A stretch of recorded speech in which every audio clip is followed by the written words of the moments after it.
Okay, today we are in Sando at FAW's wonderful headquarters, and we have in front of us Mr. Richard Leiter, who's Executive Director of FAW South Africa. Richard, today you're launching your new medium truck range, and what does this mean to the company? It seems like quite a milestone. You've made a huge event of it today.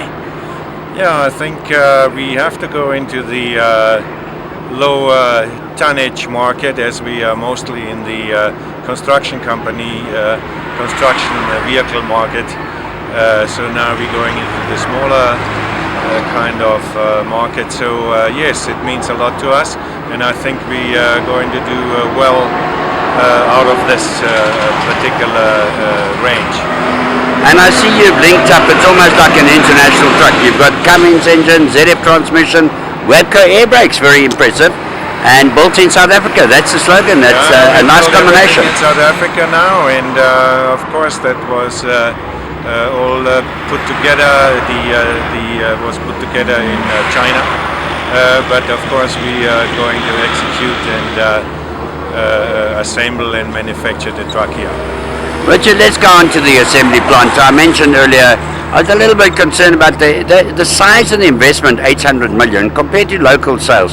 You answered, you said you're looking into Africa as a really viable market, and you could take over some of the units already supplied into Africa by China, some 10,000 into Africa. Can you just tell us a little bit, because that investment doesn't sound great on the local numbers of trucks? Or the return on investment, should I say? No, sure. It wasn't 800 million, it was 600. But of course our market capitalization is much more. It's about 1.5 billion now. But the FAW China is selling 10,000 vehicles in Africa. And we're going to supply a part of this from the Kucha plant. So we're going to, over the next 5 years, we're going to plan to supply Kenya and Zambia and all those places out of here, including probably also Angola, where we did substantial business a couple of years ago. So all this is a long-term plan. This is not a plan for the next 2 years. It's an absolute long-term plan, this investment. And in the end, this investment will pay off because Africa is growing, and I think that obviously with then China not supplying, we just have to work out a couple of problems which we have with harbor charges and all other kind of charges in South Africa, and it's quite expensive to manufacture here.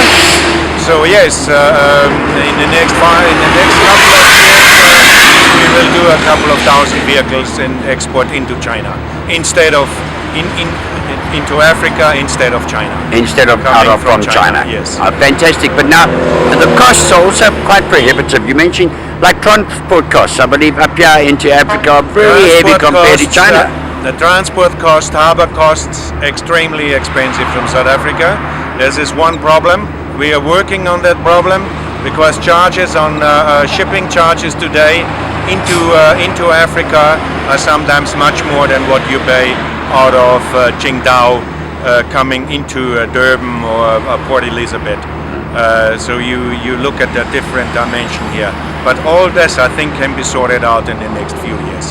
And Richard, I find it very interesting that manufacturers before used to develop for their home markets, such as in Japan. You develop with the Japanese manufacturers who develop for home markets and then make alterations to specs for emerging markets. There seems to be a trend now to develop for emerging markets, specifically focused on them with a spec focus. And is that because the volumes have come up in emerging markets, making the economies of scale good now?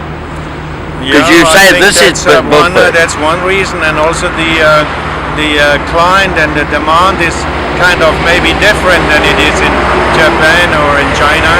So we are kind of going to change also quite of specs for our local market, which we did already over the years, but now obviously we are going to go much more into this kind of problem. Right, and last question on Africa, but very important for your return on investment on your plant is, you mentioned also that new trucks are not the problem in Africa, used trucks are. That has been flooded with used trucks, and there's a gap there for new trucks? Because many of us think they don't have money. Africa is absolutely flooded with used trucks. None of the governments do anything about the problem of second-hand trucks imported from Japan mostly. Of course, also from Germany and other places. But Japan is one of the biggest thing. But I think that maybe governments slowly will change the laws where they will stop importing second-hand trucks from anywhere around the world. But it is a problem. That is the biggest competitor.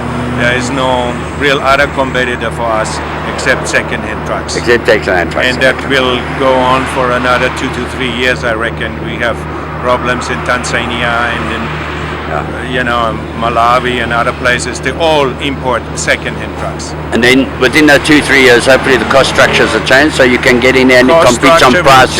We are competing against the second-hand stuff, but also legislation will change like they do already in Zimbabwe. Okay. Well, Richard, thank you so much for spending time with us. And Richard is standing in front of the model here. This is the rollback model. There's a number of different applications for this. I think you've actually got a winner here.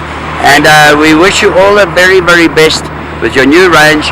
And congrats on your 21st birthday last year. No, that was last year. So you're 21. 21. Well, yes, congrats on 22 right. Because Leiter also started in 1994. We also 22 this year. So we've traveled a similar road. God bless you, and thank you very much. Thank you.